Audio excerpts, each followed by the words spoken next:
I love the singer about the moon and a June and a spring. I love the singer.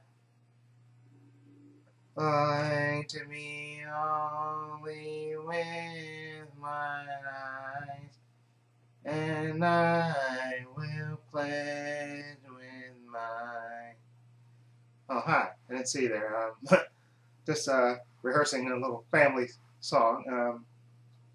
Since it's Saturday and since you're here, why not continue the tradition? I have two movies to review here. It's call it sort of the Disney animated Saturday, I would call it. Okay, the first movie that I'll be reviewing will be Disney's, this is the two-pack of Disney's The Hunchback of Notre Dame. This is movie 1 and movie 2, but I'll be reviewing just movie 1, Hunchback of Notre Dame. Okay, this movie, of course, is based on the Victor Hugo novel. Okay, and this story takes place in 15th century Paris. Okay, where you have the puppeteer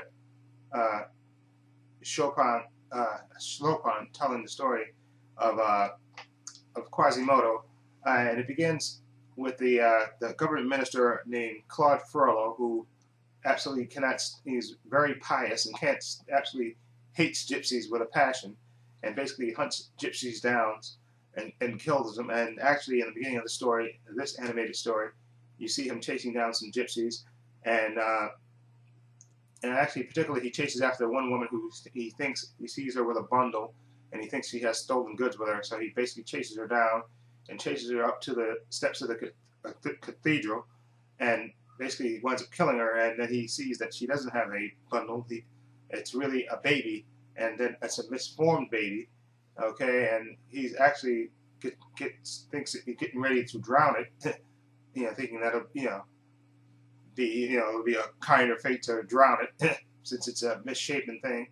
But the archdeacon stops him and tells him, no, since you killed its mother, you're going to have to take care of this baby. You're going to have to raise it.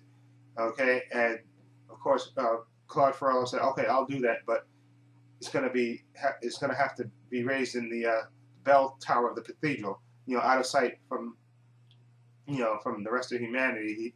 He has to, this baby that he names Quasimodo is going to have to be raised up there, out of sight from the regular people and stuff, and basically he shelters him from the when he thinks he's doing this as God's work, but he's really just doing this, like I said, because the archdeacon caught him. So he's doing this, and he really teaches Quasimodo to fear humanity.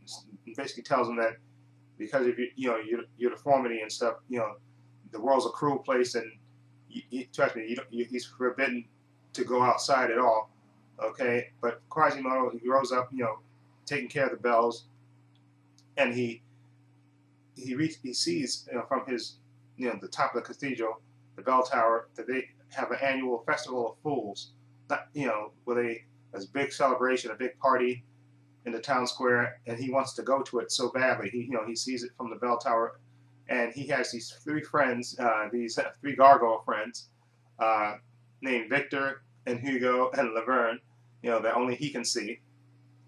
That they kind of encourage him to go and to ask his master, who he refers to Master Frollo, Claude Frollo as his master, and he tries to, he gets up the courage to ask him, and of course, Claude Frollo tells him the world is cruel, and you don't want to go there outside, only through my good works do you have a life. So you don't want to go out there. The people will treat you cruelly, and the world's an evil place.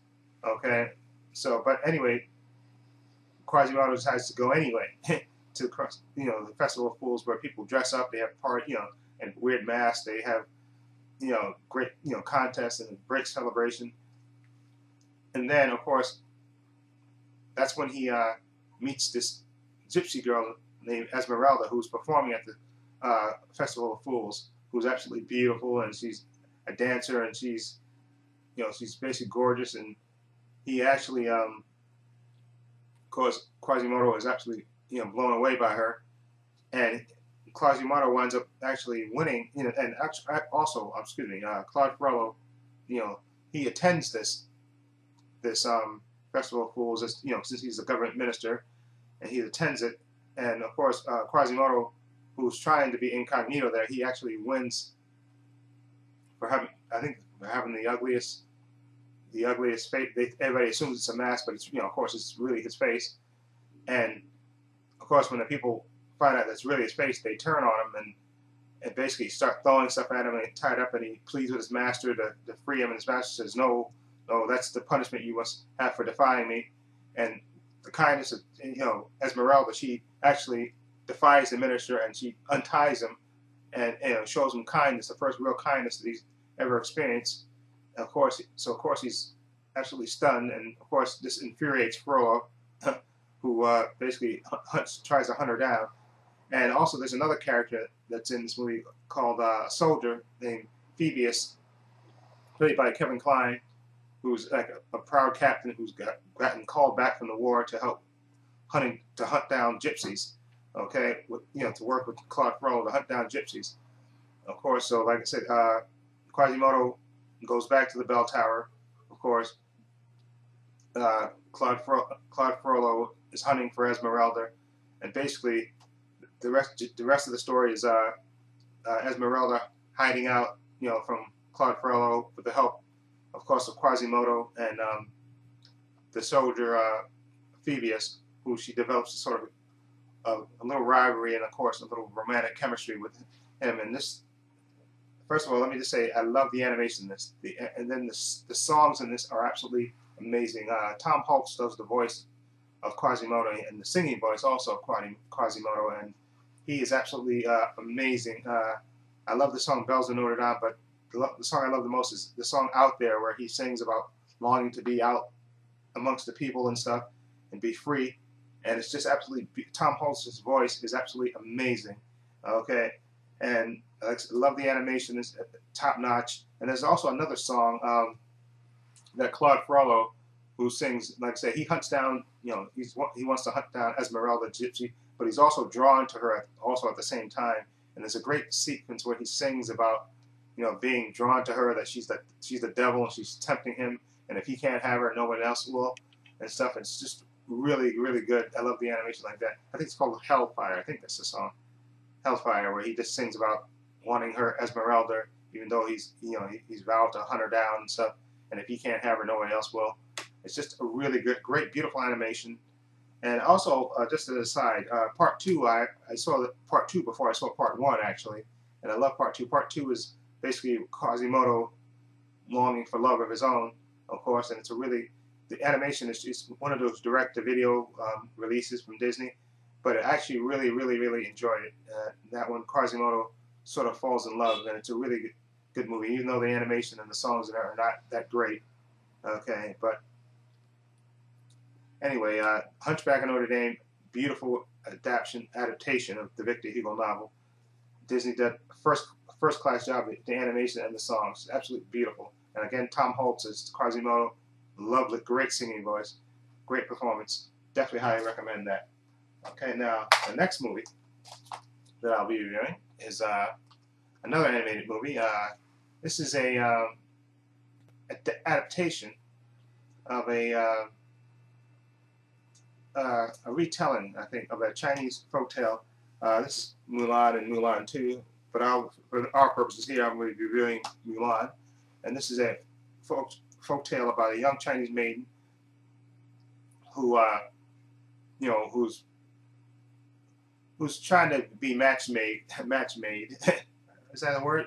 Match-made by her family, of course, which ends in disaster, of course. But anyway, this invading Hun army invades China, and the emperor decides that he wants one male member from each family to help fight in the war against the invading Hun army. Okay, and Mulan, her father, is weak, and he's older, and he's lame. He has a cane, and of course, she doesn't want him to fight because she fears that he's going to die. He couldn't survive the rigors of war. So what she decides to do is she decides to, while he's sleeping, she decides to cut her hair, don his armor, and grab his the orders that he's gotten and go off and fight in his place. Okay, and of course, when the family realizes this, they're horrified because, they're at a quandary, because if they go and reveal that, she's taken her father's place, they'll execute Mulan. Of according to ancient, Chinese culture, they have to execute her for impersonating her father. So they, and then of course they're fearful that she'll die fighting in the war by itself. So they're in a quandary, and of course they pray to their ancestors. Okay, and their ancestors, they even saw a great sequence in the beginning where their ancestors have a meeting, squabble back and forth, and they decide to send, a dragon to persuade, Mulan to abandon her plan and come back. But of course, this is a Disney movie, so there's a little, I guess you would call him a helper dragon, a disgraced dragon named Mushu, that's his name, Mushu, played by hilariously played by Eddie Murphy, who's supposed to help summon this dragon, but of course, so it goes horribly wrong, and basically he has to take the dragon's place, and he goes to seek out Mulan to dissuade her from joining, the army and stuff, and to come back. But he winds up helping her, and this is basically the story of her basically trying to fit in with the army and stuff, and getting trained, with the Chinese army. And it's a really good tale, great battle sequences, especially the invading Hun army. I love the animation of that, the battles between the Chinese army and the invading Hun army. And basically you see Mulan trying to fit in, trying to become, a good soldier and stuff, and then of course with Mushu helping her. And it's really good, and it has, I think, 2 good songs in this. There's one song that she sings, I think, Reflections, after her first, her matchmaking attempt that goes horribly wrong. She sings Reflection. And then there's another song that's sung by, I think, what's the guy? There's a guy in the army, when they're training, I'll Make a Man Out of You. Okay, it's a song sung by Donny Osmond. And I love that song too, another song. So this is a decent animated movie with basically a tale about a girl trying to save her, basically to save her family honor and stuff, and help her father, who she loves dearly. And just a real good movie about people, I guess for Mulan and for the dragon, trying to, I guess, overcome obstacles. Like Mulan wants to help her father, of course, and prevent him from dying, of course, and save the family honor. And Mushu's dragon is trying to get promoted, I guess, to a full-fledged dragon, fighting dragon, because he's like an assistant in the beginning of the movie. So he wants to be a full demon dragon with all the, a full, I guess a full